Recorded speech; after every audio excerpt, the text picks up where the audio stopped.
సంపూర్ణ రామాయణం సులభ శైలిలో హనుమంతుని చెలగాటం. ఓరే దంష్ట్రకరాల, ఓయ్ దీర్ఘబాహు, ఓహో రే వజ్రముఖ, అడుగో వానరుడు దొంగతనంగా అశోకవనంలో ప్రవేశించి కడుపార ఫలాలు మెక్కి ఏమీ తెలియని నంగనాచిలా చల్లగా జారుకుంటున్నాడు. రండి, అందరం వెళ్ళి ఆ కోతి ముచ్చుని పట్టుకొని మన ప్రభు దగ్గరికి తీసుకువెళ్దాము అని అశోకవనం ప్రాకార ముఖద్వారం వద్ద కాపలా ఉన్న రాక్షసుల్లో ఒక వ్యక్తి బిగ్గరగా అరవగానే అశోకవనం చుట్టూ కాపలా ఉన్న రాక్షసులు గుంపులు గుంపులుగా వచ్చి హనుమంతుణ్ణి చుట్టుకున్నారు. హనుమంతుడు ఆ రాక్షసుల ఆర్భాటానికి నవ్వుకుంటూ అందరితో తలపడి పోరాటం ప్రారంభించాడు. కొంచెం సేపట్లోనే ఆ మహాబలుని ముష్టిఘాతాలకు చాలా మంది ప్రాణాలు విడిచిపెట్టారు. హతశేషులైన రాక్షసులు పరిగెత్తుకుంటూ వెళ్ళి రావణునితో ఆ సంగతంతా కూడా చెప్పారు. రావణుడు ఆశ్చర్యపోతూ, కోతి ఏమిటి, అశోకవన రక్షకులను వధించడమేమిటి, ఆశ్చర్యంగా ఉందే అని మహాబలవంతులైన 1000 మంది రాక్షసులను హనుమంతుని మీదికి పంపాడు. ఆ రాక్షసులను కూడా హనుమంతుడు సునాయాసనంగా హతమార్చి అంతకంతకు తనలో రణకండూతి అతిశయింపగా రావణుడు ఎంతమంది రాక్షసులను తన మీదికి పంపిస్తాడో చూడాలని ముఖద్వారం ముందరి బంగారు స్తూపం మీదికి ఎక్కాడు. కొంచెం సేపట్లోనే మరో 10,000 మంది రాక్షసులు చేతులలో భయంకరములైన ఆయుధాలను ధరించి అట్టహాసం చేస్తూ హనుమంతుని మీదికి వచ్చారు. హనుమంతుడు ఆ స్తూపం మీద అలా నిలబడే చేతులు సాచి అశోకవన ముఖద్వారాన్ని అందుకున్నాడు. ఆ ద్వారాన్ని రాక్షసుల మీదికి విసిరివేయగా రేటుకు సగం మంది రాక్షసులు అక్కడికక్కడే శరీరాలు పగిలి నెత్తురు కక్కుకుంటూ మరణించారు. మిగిలిన వాళ్ళందరినీ తీవ్ర దృష్టిలతో చూస్తూ వాళ్ళ మీదికి లంఘించి కాళ్ళతో చేతులతో మర్దించాడు. వాళ్ళంతా మృతి చెందగానే తిరిగి స్తూపం మీదికి ఎగిరి కూర్చున్నాడు. ఆ విధంగా హతశేషులు వెళ్ళి చెప్పినప్పుడల్లా రావణుడు ఆశ్చర్యపడుతూ వరుసగా 10 లక్షల మంది రాక్షసులను హనుమంతుని మీదికి పంపాడు. అలా రావణుడు పంపిన వాళ్ళందరినీ కూడా క్రమంగా హనుమంతుడు తన ముష్టిఘాతాలతో పరలోకానికి పంపించాడు. రావణుని మంత్రులైన శుకసారణుల కుమారులు గొప్ప యోధులని ప్రసిద్ధి. రావణుడు వాళ్ళను 7గురిని హనుమంతుని మీదికి పంపాడు. ఆ 7గురు లక్షల కొద్ది రాక్షసులతో కలిసి హనుమంతుని మీదికి రాగా హనుమంతుడు తన అసామాన్యమైనటువంటి బల శౌర్యాలతో వారందరినీ కూడా హతమార్చాడు. ఆ తరువాత రాక్షస సేన నాయకుడైనటువంటి ప్రహస్తుని పుత్రుడు జంబుమాలి మహారోషంతో 10 లక్షల మంది రాక్షస సైనికులను వెంటబెట్టుకొని హనుమంతుని మీదికి యుద్ధానికి వచ్చాడు.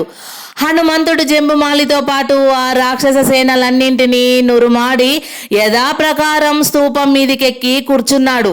హతశేషులు రావణితో జంబుమాలి మరణ వృత్తాంతం వివరించగా రావణుడు చిత్తాక్రాంతుడై, ఔరా ఏమిటి మాయా, జంబుమాలి వంటి వీరవరేణ్యుణ్ణి కూడా చంపగలిగినంత బలవంతమైన శక్తి ఆ కోతికెలా సంక్రమించింది? ఇన్ని లక్షల మందిని ఆ వానరుడు హతమార్చడం ఎలా సాధ్యం? ఆ దుష్ట వానరుణ్ణి తప్పకుండా శిక్షింపవలసిందే అని తన కుమారుడైనటువంటి అక్షయ కుమారుణ్ణి 50 లక్షల మంది సేనలతో హనుమంతుని మీదికి పంపించాడు. నేల ఈనినట్టు వచ్చి తనను చుట్టుకుంటున్న రాక్షస సైనికులను ధనుర్దండాన్ని సవరించుకుంటూ తన వైపు తీవ్ర దృష్టిలను పరిగిస్తున్న రావణుని పుత్రుడైన అక్షయ కుమారుణ్ణి చూడగానే హనుమంతుడు తల పంకించి చిన్నగా నవ్వుకుంటూ స్తూపం నుంచి కిందికి లంఘించాడు. లంకాపురం ప్రతిధ్వనించేటట్టు భూమి ఆకాశాలు దద్దరిల్లిపోయేటట్టు భయంకరంగా గర్జిస్తూ హనుమంతుడు అశోకవనం ముందు అలంకారార్థం స్థాపించబడిన సువర్ణ స్తూపాన్ని పెకిలించి దానినే ఆయుధంగా ధరించాడు. ప్రళయకాల పరమేశ్వరునిలాగా విజృంభించి చెవులు చిల్లులు పడేటట్టు భీషణ గర్జరావాలు చేస్తూ ఆంజనేయుడు తన చేతిలోని స్తూపాన్ని గిరగిరా తిప్పి రాక్షసులను నుగ్గు నూచంగా కొడుతూ భీకర పరాక్రముడై ప్రకాశించాడు. కొంచెం సేపట్లోనే అక్షయ కుమారుని వెంట వచ్చిన రాక్షసులందరూ కూడా హనుమంతుని చేతిలో మృతులై భూమి మీద పడిపోయారు. అక్షయ కుమారుడు కూడా హనుమంతునితో కొద్దిసేపు యుద్ధం చేసి చివరకు హనుమంతుడు తన చేతిలోని స్తూపాన్ని బలంగా విసిరివేయగా అతడు దాని కింద పడి విలవిలా తన్నుకుంటూ ప్రాణాలు విడిచాడు.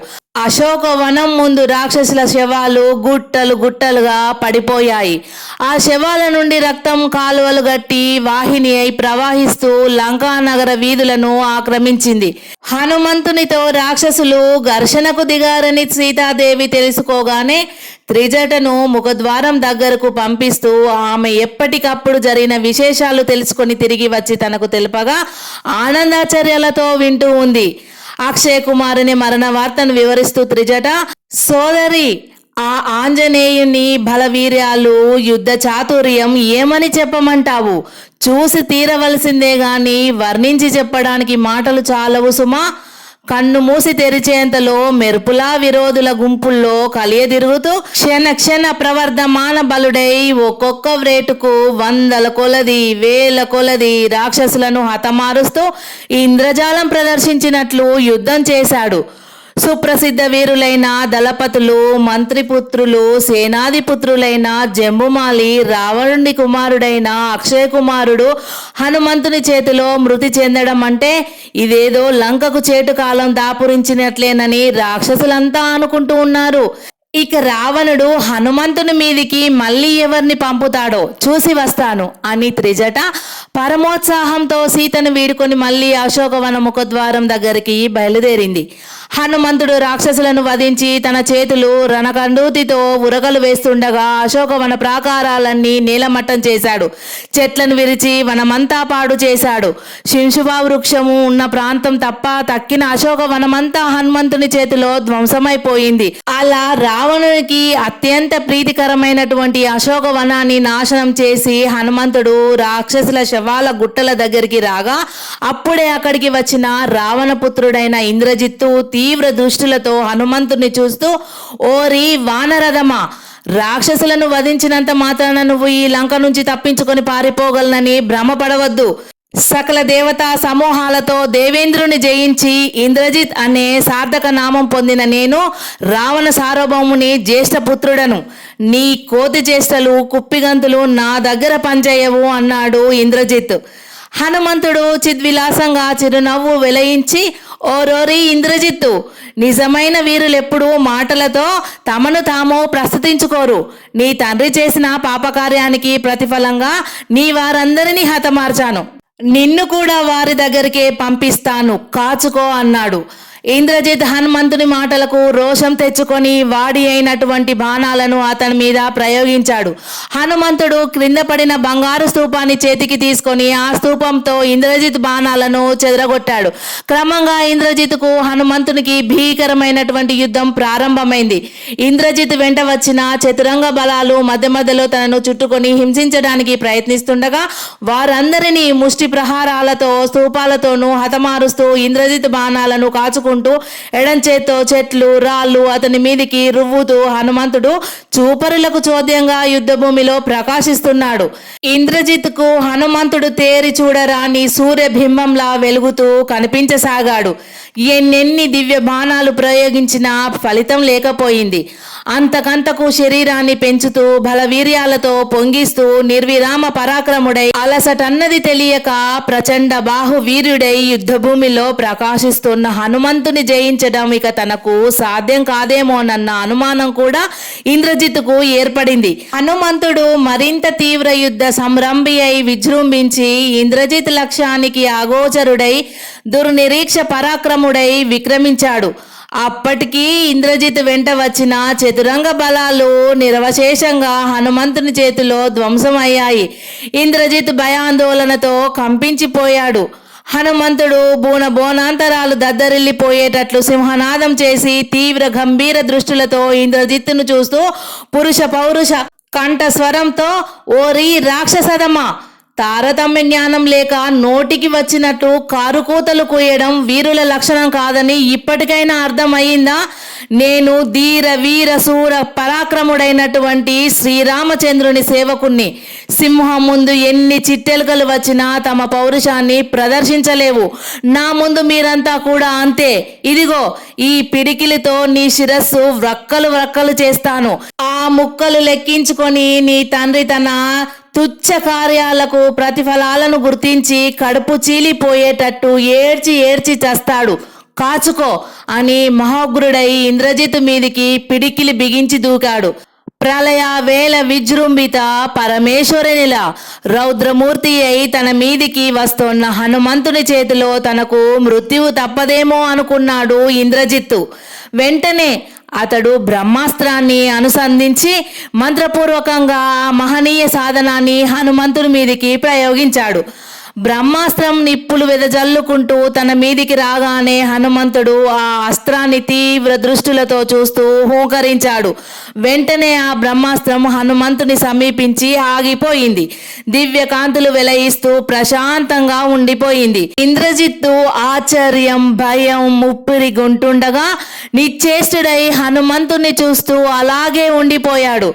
హనుమంతుడు బ్రహ్మాస్త్రం మీద దృష్టిని నిలిపి కొన్ని క్షణాలు ఆలోచించాడు. తాను లంకకు కేవలం సీతాదేవిని సందర్శించి ఆమె యోగక్షేమాలు తెలుసుకొని వెళ్ళడానికే వచ్చాడు. తాను వచ్చిన కార్యం జయప్రదంగా ముగిసింది. అనుకోకుండా రాక్షసులతో ఘర్షణ జరిగి కొన్ని లక్షల మంది రాక్షసులతో పాటు ప్రముఖ రాక్షసుల్లో కొంతమంది తన చేత మరణించడం కూడా జరిగింది. అశోకవన విధ్వంసన కాండ కూడా పూర్తి అయింది. ఒకదాని తర్వాత ఒకటిగా జరిగిన ఈ సంఘటనలన్నీ కూడా రావణునికి తెలవాలనే తన అభిమతం కూడా నెరవేరింది. ఇంత జరిగాక రావణుని తన యొక్క సభను కూడా చూసి వెళ్ళడం మంచిదే.